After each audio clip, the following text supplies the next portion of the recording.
По 6 години повторно се менува списокот на лектири за учениците од 2 до 9 оделение. Учениците ќе имаат повеќе книги за читање, особено во пониските оделенија.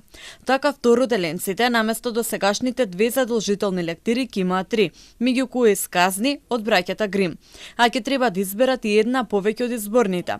Во трето оделение, исто така, се додава нова задолжителна книга, додека во повисоките оделенија бројот на лектири останува ист. Но со промена на статусот, некои задолжителни стануваат изборни и обратно.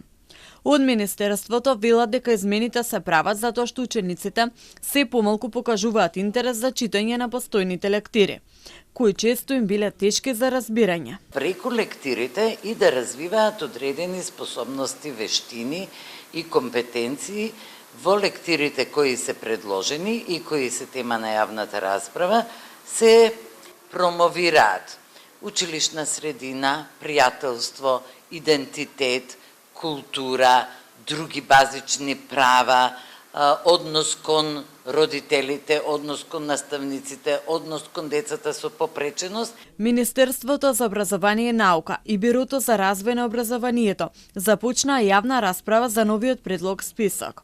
Расправата ќе трае до крајот на ноември. По незиното завршување, Бирото за развој на образованието ќе ги анализира пристигнатите предлози и ќе ја предложи финалната листа, која би можела да се применува од наредната учебна година.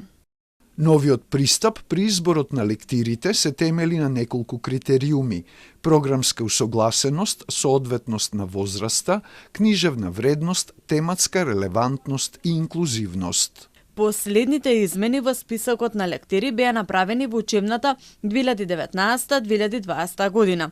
Од тогаш наставници и родители повеќе пати реагираа дека дел од делата се застарени и премногу сложени за возраста на учениците.